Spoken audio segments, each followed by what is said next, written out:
It's about India's partition in 1947. It focuses in the Punjab and in Bengal, so the partition and how it affected people there. It's about the families, the turmoil, the upheaval, the bloodshed, the tears that happened between sort of races and religion. The first half of the play focuses on the story of two women, and the second half focuses more on two male characters and the effects of partition.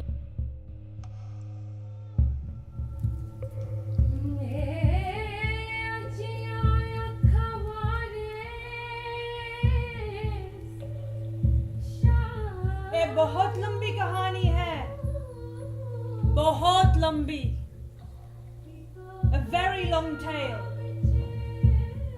I play Noor, who is a Muslim woman that lives in Punjab, and she has a baby. She has a baby girl.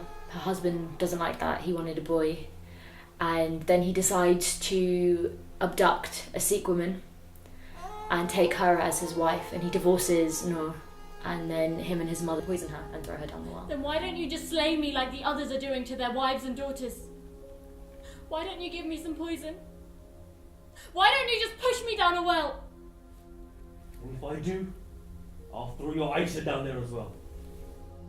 I was playing Amrit. So Amrit's a 17-year-old girl. She's from a Sikh family. She's a young, vibrant, intelligent girl. Amrit, you will wear the turban and they will not know. But father, they will see I'm a woman. I said you will pass for a boy. I would rather wear a burqa and pass for a Muslim. Amrit, take this sword. Look straight ahead, squint your eyes. Good, good. Then take your moustache and nod your head like this. Pitaji, Her father's brought her up to be a very strong female, on par with her older brothers, and she's found herself in this situation. When I first started reading about all these things, it's quite depressing and quite emotional. But I was looking at it from an outsider, and then I was trying to feel how it felt to be the person who thinks that there is no other option than to jump down a well for the sake of family. Hearing about the stories really touched me, and it affected me, and I'm not that much of an emotional person, but when I was hearing the stories it really did get to me, and it's a horrible, terrible thing to have to deal with, and then there's a potential for survival, but then what kind of life are they going to actually lead when they come out? It doesn't seem like either of them have really much of a choice. Jindi hai? Jindi hai ki nahi? Do you have breath in you? Huh? Speak, woman.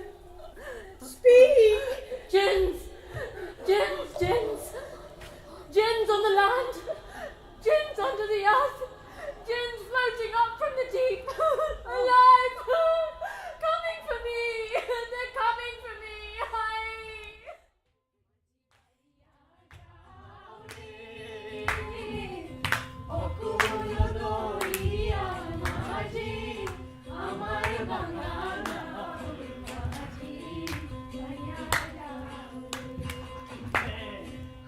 Hey, Sarah! You tricked me! You're easy meat. Krishna is a young 21 student in the village. He has an interest in politics. He's exploring his youth with his friend Jamal. They play games, like what you would do in your early teens, early 20s. I'm over the line. No, you're not. I beat Pakistan. This is still India. No, my head's over the line. No, whole body over. You're butchered. No, that's not the rule. No, so you just make the rules. I said I'm over the line. I said you get butchered.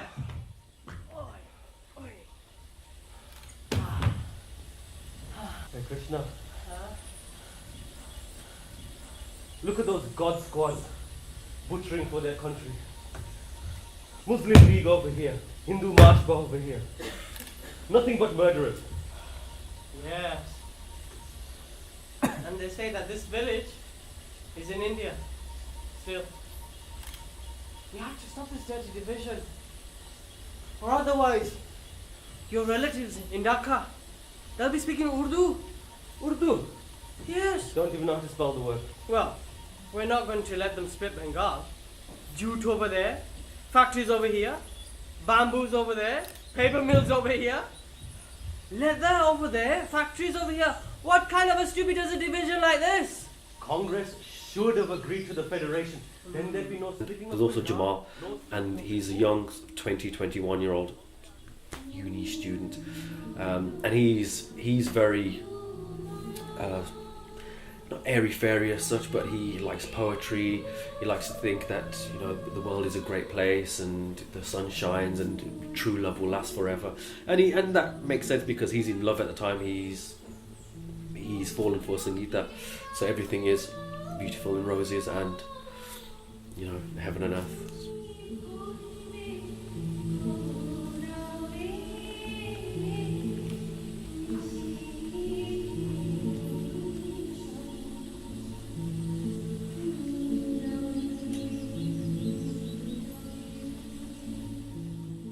But while they explore their youth, a partition affects their friendship. I thought you were my friend. I put my neck out for you. Even though but you turn out to be no worse than some slithering snake. And he's saying things that you might have heard your older generation say, but once you truly understand why that separation happened and where the basis of this Hindu-Muslim separation comes from, then you actually, for me, then you actually start to realise that there's no need for it at all in any way, shape or form. The country was as one, India was as one, and everyone lived together, cohabited, and it's just because of the split that this Hindu-Muslim animosity has arisen. You are over the line now. You are in Pakistan, and you need to get out of here for your own good. It's about family and borders and friendship, and how really we're all just the same at the end of the day.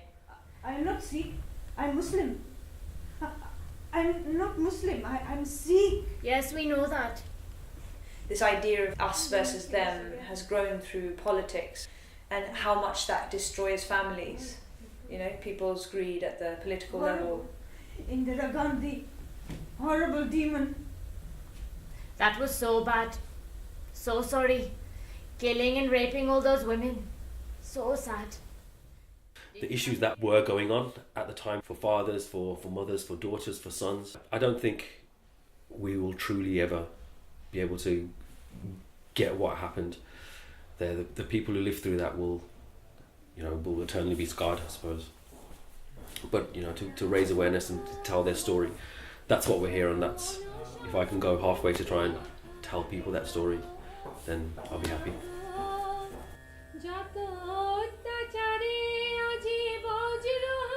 On a new foundation, a young world shall dawn. Listen, you tyrant. Listen, you elite. Though destitute through the war. Our rights we shall recover with the unity of sufferers all the world over.